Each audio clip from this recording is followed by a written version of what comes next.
C'est une fin de saison amère pour les joueurs de l'AS Sarreguemines Tennis. Pour sa dernière journée de championnat, le club local affrontait Niort. Malgré une victoire totale sur les doubles, les Sarregueminois ont perdu tous leurs matchs simples. Score final 4-2 pour Niort. Une défaite qui entraîne la descente de Sarreguemines en National 3. C'est un reportage de Thibaut Desmerlet. Quentin Marchal et Adrien Soriano, tous deux joueurs à l'AS Sarreguemines, combattent leur adversaire venu de Niort. Les deux premiers matchs simples de leurs camarades ont été perdus. Ils vont essayer de remonter au score. Nous sommes à la dernière journée de la saison du championnat de France Interclub Printemps-Été Messieurs et l'AS Sarreguemines a encore une chance de se maintenir en National 2. Le club est deuxième au classement.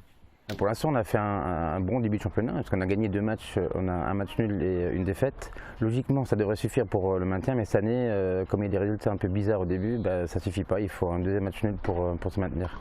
Ce qui est quand même assez dommage, parce que c'est une bonne saison pour l'instant, mais qui j'espère va bien finir. Malgré la combativité des deux joueurs sarregueminois, aucun n'a remporté son match. L'AS Sarreguemines est menée 4-0. Le club a ensuite gagné ses 2 matchs en double. La saison se termine donc sur une défaite 2-4. Sur les 6 équipes de la poule F, les Sarregueminois tombent à la 5e place. Un résultat qui fait chuter Sarreguemines en National 3 alors qu'elle venait tout juste d'accéder à la National 2. L'équipe espère remonter la saison prochaine.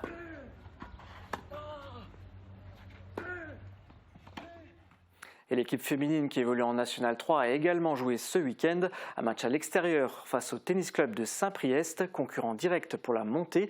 Les filles de Sarreguemines étant premières de leur groupe et leur adversaire deuxième. Le match s'est achevé par une lourde défaite de Sarreguemines 5-1, une défaite qui prive l'équipe locale d'une promotion en National 2 mais ne l'empêche pas de se maintenir en National 3. Les filles terminent 3e sur 6 avec 3 victoires et 2 défaites. Bravo à elles. Et de quoi du coup se consoler quand même un peu du résultat de l'équipe masculine. En revanche, dans le tennis, il y a une autre mauvaise nouvelle qui vient de tomber pour Nicolas Payfer. Oui, une information relayée par nos confrères du Républicain Lorrain. En décembre dernier, Nicolas Payfer, à droite sur la photo que vous allez voir, a été condamné à 6 mois avec sursis pour harcèlement sexuel. Actuellement, le champion est en attente du jugement de son appel. La Fédération internationale de tennis, qui mène sa propre enquête, a décidé de prolonger sa suspension provisoire. Nicolas Payfer ne disputera donc pas Roland-Garros cette année. Concernant les JO de Paris 2024, il faudra également attendre le verdict de la Fédération internationale. Après le tennis, place au foot, David ? Oui, hier, le SFC jouait son avant-dernière journée de championnat en Régional 1 Poule B. Un match à l'extérieur face à l'APM Metz qui s'est achevé par un nul 2 partout. C'est un meilleur résultat qu'à l'aller où les Sarregueminois s'étaient inclinés 1-0.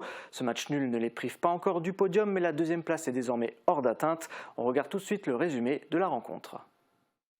L'APM et le SFC se sont quittés sur un match nul 2 partout. Un match nul qui a un goût amer pour le SFC. Christophe, ils étaient tout proches de la victoire et au final, voilà, on concède le nul, c'est dommage. Oui, on sentait que le match avait basculé côté sarregueminois et on a eu un sursaut de l'APM dans les dernières minutes pour égaliser. En tout cas, on ne se sera pas ennuyé ici à Metz. On va revoir tous ensemble ce qui s'est passé au cours de cette rencontre. L'APM qui avait donné le coup d'envoi et qui avait bien mieux entamé sa rencontre que le SFC. Et la première occasion, elle est messine avec ce débordement, cette reprise de volée qui passe juste au-dessus des cages de Pierre Oberhauser.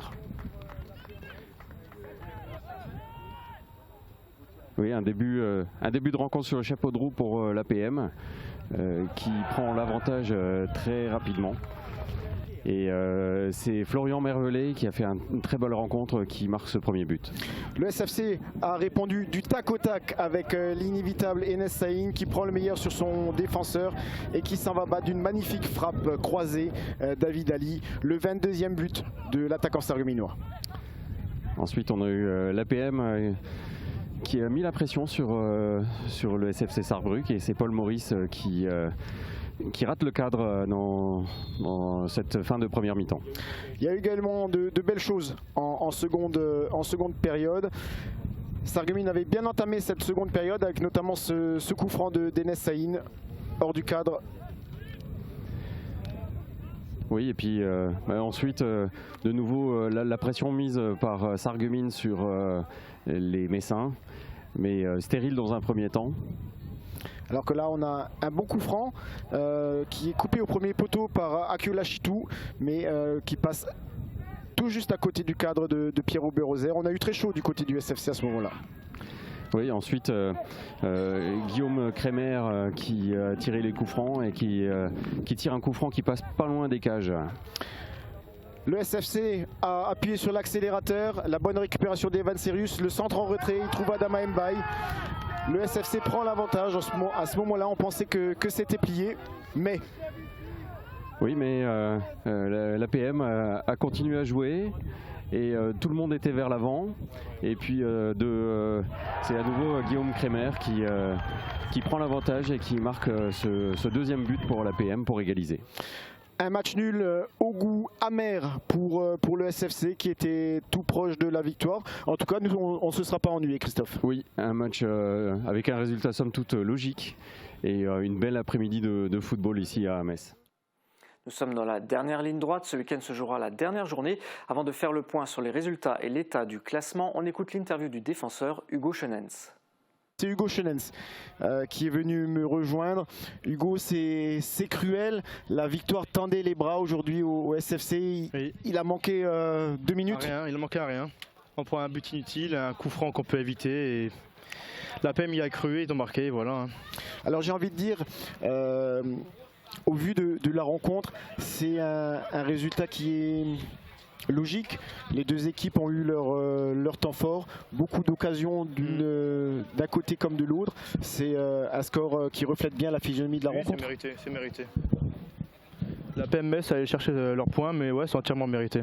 Je pense que le match nul est logique. Qu'est-ce qu'il aura manqué aujourd'hui aux Sarregueminois pour faire un petit peu mieux pour aller chercher ces 3 points? Je pense de la réussite offensive et de la réussite défensive. Il faut savoir marquer plus de buts et savoir aussi mieux défendre, je pense. En tout cas, c'est un petit peu décevant, un match nul. On ne sait pas si on regarde le verre à moitié vide ou à moitié plein, mais aujourd'hui c'est plus de la déception du côté du SFC. Oui, de la déception et des regrets. À partir du moment où tu mènes au score 2-1 jusqu'à la fin du match, je pense que tu veux gagner. Donc prendre un but à la dernière seconde, c'est des regrets, oui. En tout cas, Hugo, il reste encore un match oui. Devant votre public. C'est ça. Il faudra aller chercher la victoire, terminer la saison en beauté. Oui. Voilà, on passe au résultat de ce groupe B. Villerutil s'impose face à l'équipe 2 d'Épinal, 2-0. Cette victoire leur permet de se mettre à l'abri à la 2e place du classement. Ils ne peuvent plus être rattrapés. Victoire également de Reiperswiller face à Obermodern, 3-0. Et résultat surprenant, Sarrebourg, dernier du groupe, s'impose face à Forbach, 3-0. On regarde tout de suite le classement. Malgré son match nul, le SFC gagne une place et passe 4e avec 36 points, suivi de Forbach, l'APM Metz et Reiperswiller qui totalisent respectivement 36, 34 et 34 points. Le champion Thionville-Lusitanos maintient l'écart avec 54 points, suivi de Villerutil avec 42 points. Et en battant Forbach, Sarrebourg est repassé avant-dernier avec 26 points.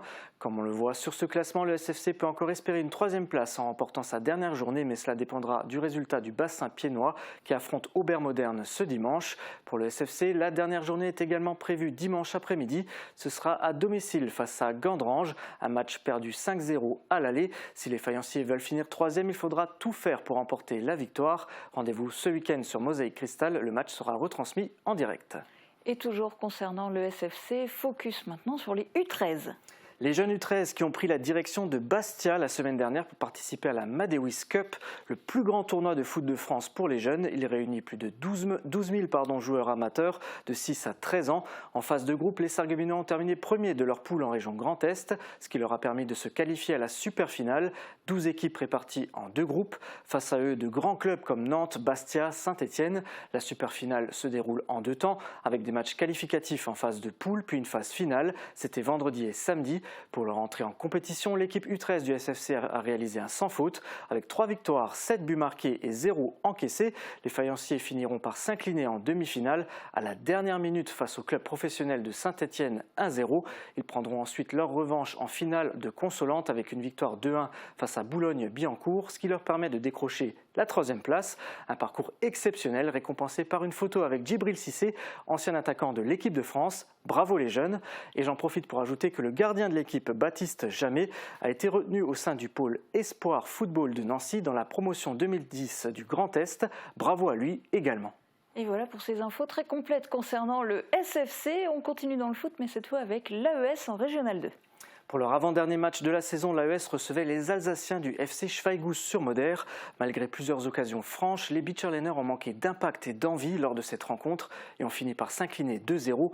Heureusement pour eux, les résultats de leurs concurrents directs pour le maintien jouent en leur faveur. Désormais, il leur manque au moins un point pour assurer leur place en Régional 2. Retour sur la rencontre avec ce résumé de Thibaut Desmerlet. C'est une défaite qui fait mal pour les hommes de François Deslinger. Dimanche, pour l'avant-dernière journée de championnat en Régional 2, l'AES en rouge était face au FC Schweighouse-sur-Moder. Dès les premières minutes, les équipes mettent chacune la pression. L'AES s'offre quelques occasions, notamment sur des coups francs. Les Alsaciens n'en démordent pas, ils répliquent et ratent de peu l'ouverture du score. Et c'est finalement sur une faute des Mosellans que Schweighouse marque son premier but sur penalty. On savait que c'était un match qui était important pour nous parce que c'était un match qui maintenait l'une ou l'autre équipe. On savait que c'était une équipe qui avait un gros potentiel offensif, qui s'était renforcée à Noël. Du coup, on a essayé de bien fermer les espaces. Après, on a malencontreusement eu 2 blessés rapidement en première mi-temps.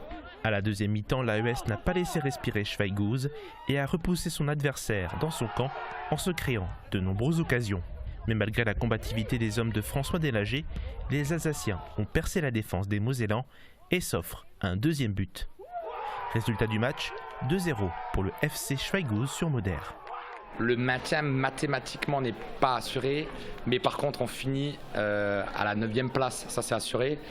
Et dans ce classement de la 9e place, on est plutôt bien placé, donc on va pas fêter victoire, mais on est plutôt optimiste.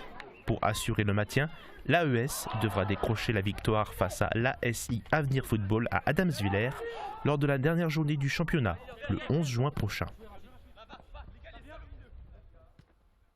Et on regarde tout de suite les résultats du groupe. Match nul entre la B de Haguenau et Oberlotterbach, 3-3. Neuswiller s'incline face à Avenir, 4-2. Défaite également de la B de Sarre-Union face à Schirhein, 4-3. On passe au classement. Avec cette défaite, Arenetta-Schmidwiller perd de place et passe 8e avec 29 points. En tête, le champion Oberlotterbach totalise 52 points, suivi de l'équipe 2 de Haguenau avec 41 points.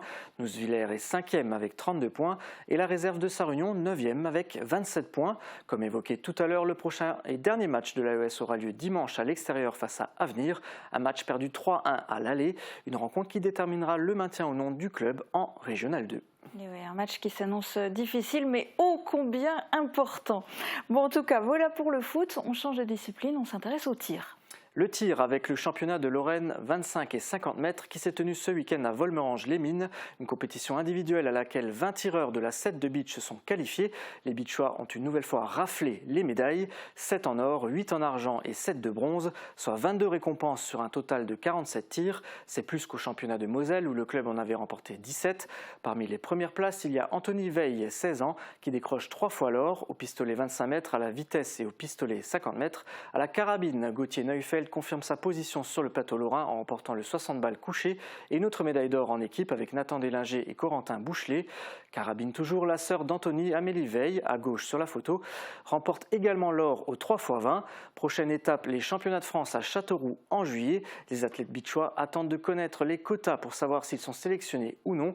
Et j'ajoute que si la pratique du tir sportif vous intéresse, une initiation gratuite sera proposée à l'arrivée du Saarland Trofeo ce vendredi à Beach de 17h à 20h.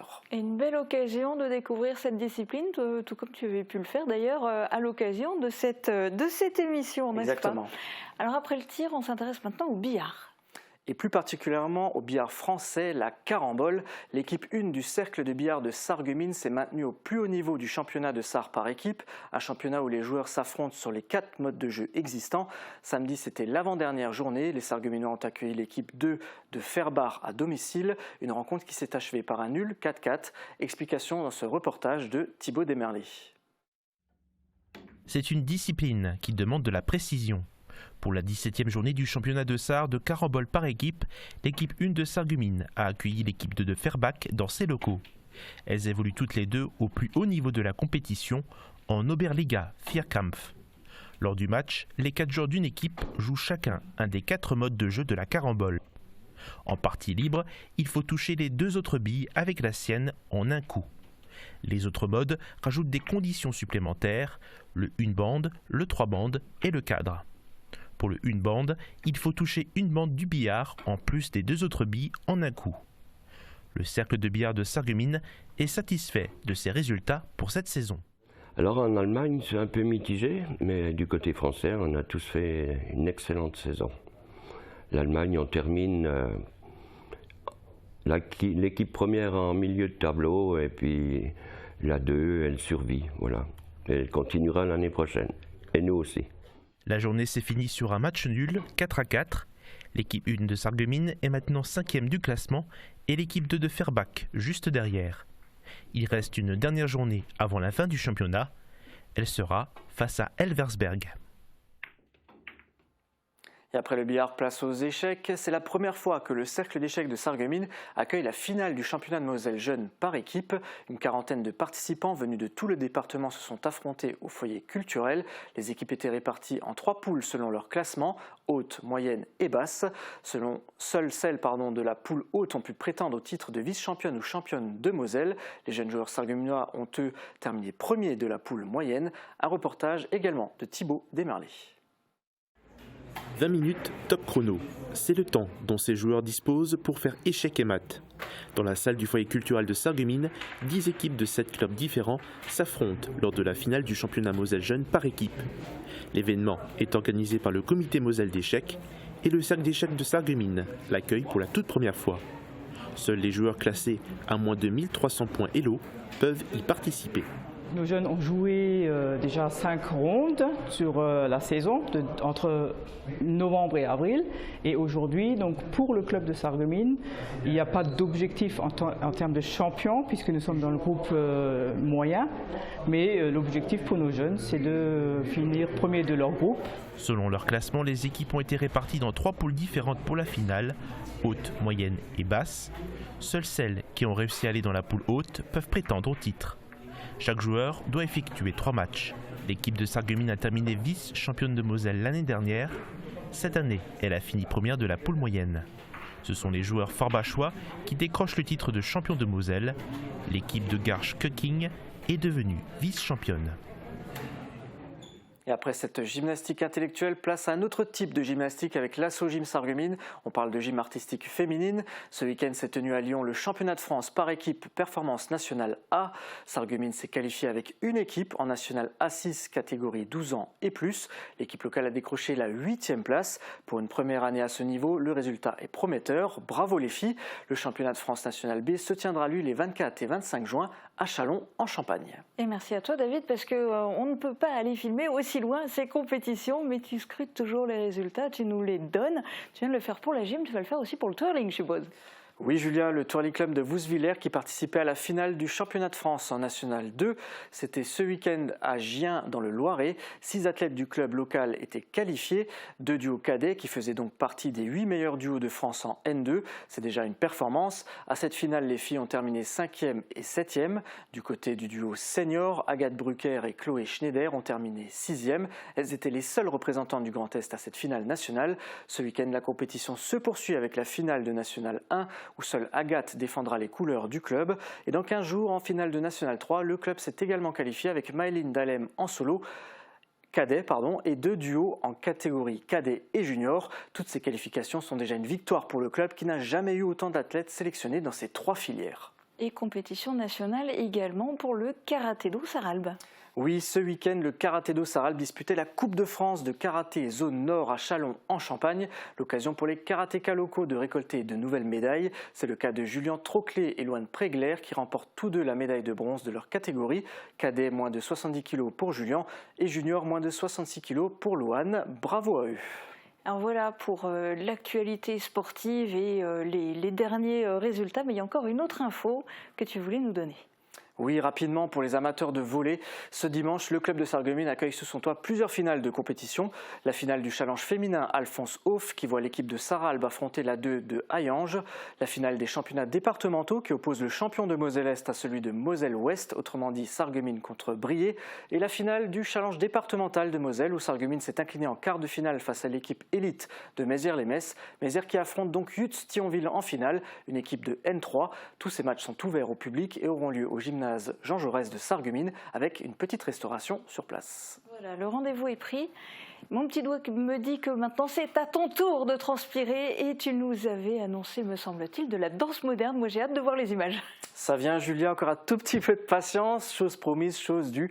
Cette semaine je vous propose d'aller à la rencontre de Pléiade, un club d'expression corporelle et plus particulièrement de danse moderne qui fait partie du centre culturel de Sourtes. J'ai tenté de me faire une place dans ce groupe dominé par la jante féminine et je pense que j'ai réussi parce qu'on m'a quand même offert un t-shirt à l'effigie du club.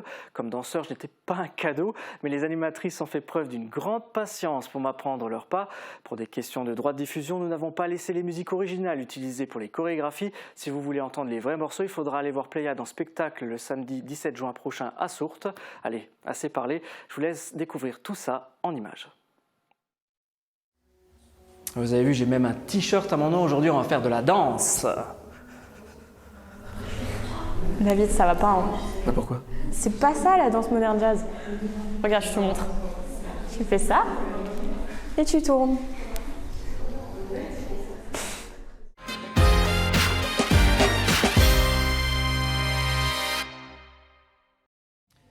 Et on se retrouve à l'école maternelle de Sourtes avec moi, Maude, qui est responsable de l'activité expression corporelle au sein du centre culturel de Sourtes. Ici, on fait de la danse moderne. Maude, est-ce que tu peux me présenter un petit peu tout ça?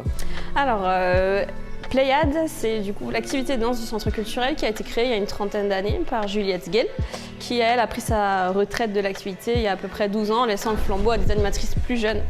Donc à l'origine, le but c'était de monter un spectacle de fin d'année avec différentes tranches d'âge, d'enfants et d'adultes.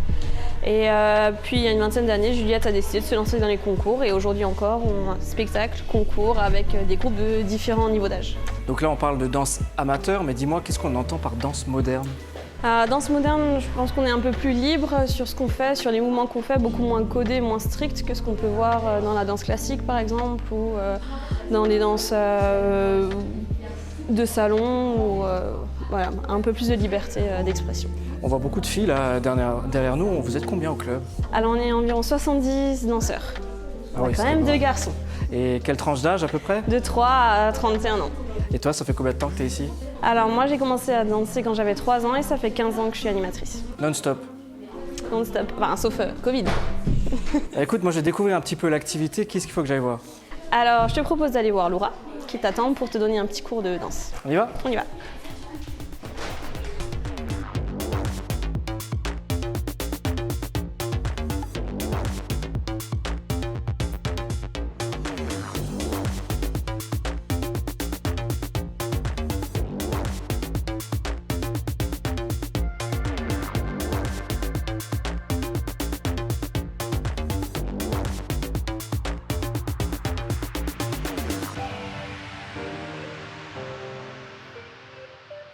Salut Laura. Salut David. Écoute, Maude m'a dit de venir te retrouver pour découvrir un petit peu la danse moderne chez Pléiade. Alors moi c'est quelque chose que je connais pas du tout, dis-moi par quoi on commence? Alors je vais te montrer des pas de base, les pas qu'on apprend dès le plus jeune âge. C'est le pas carré et le pas de bourrée. Le pas de bourrée, bah ça c'est un nom original, on va voir ça tout de suite, tu peux me montrer? C'est parti, alors on va commencer par le pas carré. Donc tu vas venir croiser le pied droit, oui. Reculer ton pied gauche, revenir avec le pied droit et tu ramènes le pied gauche. On dessine un carré au sol. D'où le pas carré. On peut le répéter encore? Vas-y. Donc, droite, gauche, droite et gauche. Et j'imagine qu'après il faut le faire plus vite. Oui, généralement on le fait en fonction du rythme de la musique. J'essaie de te suivre, vas-y. Ok, du coup, nous on le fait toujours un petit peu en comptant, donc 5, 6, 7, 8, 1, 2, 3, 4. Et on le répète ou... Allez encore. Du coup, 5, 6, 7, 8, 1, 2, 3, 4. Ok, du coup le deuxième. Le deuxième, ça va être le pas de bourrée. Donc là, il est un peu plus compliqué. Tu vas te mettre un petit peu de profil. Tu vas prendre ton pied droite, tu le mets derrière. Tu mets ton pied gauche et juste tu vas poser. Là, je t'apprends vraiment la version la plus simple. Quand on se déplace sur la pointe des pieds? Oui, on va le faire plutôt sur la pointe des pieds. Rebelote? Allez. Donc, droite, gauche et tu poses. Ok. Écoute, vas-y, fais-le et j'essaie de te suivre. Ok. Du coup, on refait 5, 6, 7, 8, droite, gauche et tu poses. Ça va? Oui, ça va. Je me débrouille? plutôt pas mal. Bon bah voilà, c'était déjà pour une petite partie d'initiation. Merci. De rien.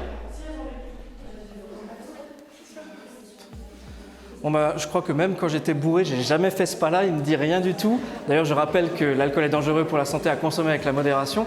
Je suis plutôt satisfait parce que les pas, on peut les apprendre assez facilement, mais maintenant on va corser un petit peu la chose avec les mains.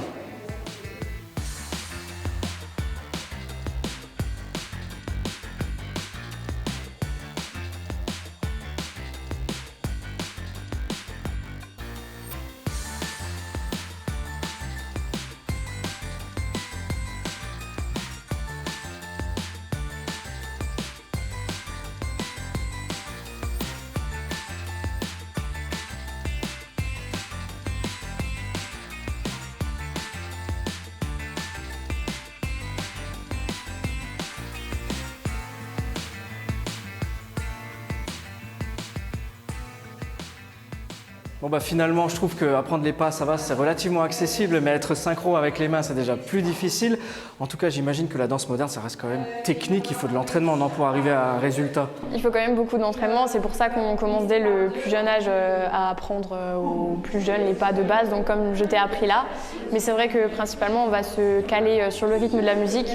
Donc par exemple, les pas de bourrée que je t'ai montré, on peut les faire sur une choré lentement et sur la choré d'après, les faire plutôt rapide. Donc c'est la musique qui construit la chorégraphie? C'est ça en fait, c'est que vraiment en fonction de la musique, on va construire notre choré à l'aide de nos pas. Ok, bah merci Laura. Merci à toi. Et je retrouve Clara. Clara, tu as 19 ans, tu es membre de Pléiade ici. Dis-moi, comment est-ce que tu es tombée là-dedans, la danse moderne? Alors, c'était du coup dans les années 2012, quand j'étais en CE2. J'ai regardé un spectacle de danse de l'équipe Pléiade et j'ai rencontré une de mes voisines qui a dansé du coup avec l'équipe Pléiade. Et je me souviens que ça m'a marqué, elle a dansé sur une musique de cow-boy et donc je me suis dit que ça avait l'air chouette de danser avec l'équipe Pléiade. Donc l'année d'après, je me suis inscrite et là, donc ça fait, j'entame ma 11e année alors avec l'équipe Pléiade. Du coup, tu étais petite à l'époque, tu avais quel âge quand tu as commencé? Du coup, j'étais en CE2, je sais pas quel âge. 8 ans? Ouais, à peu près, ouais, je dirais 8 ans, ouais, donc ouais. Et qu'est-ce que ça t'apporte de faire ça justement? Qu'est-ce qui te plaît là-dedans? C'est une sorte d'échappatoire avec le stress de la vie de tous les jours, les études, etc. Le fait de venir le samedi, franchement, ça me permet de me libérer de tous les tracas que j'ai la semaine. Et franchement, je les apprécie tous et je leur remercie d'être là pour moi tous les jours, tous les samedis, tout le temps. Il y a justement un esprit, une ambiance particulière ici? Oui, je dirais qu'il y a une certaine osmose quand on est en spectacle ou en concours qui se dégage, où les spectateurs nous le rappellent souvent. Et je pense que c'est ça qui fait un de nos plus gros points forts avec Pléiade. Bah écoute, on continue? C'est parti, allons-y.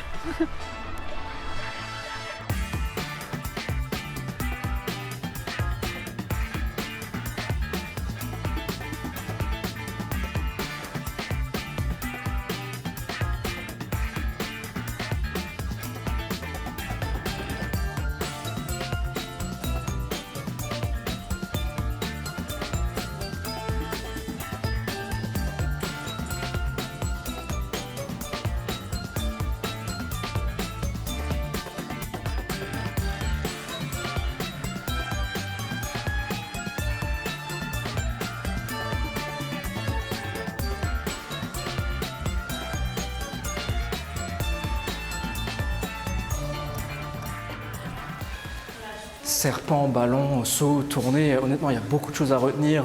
C'est très difficile pour moi.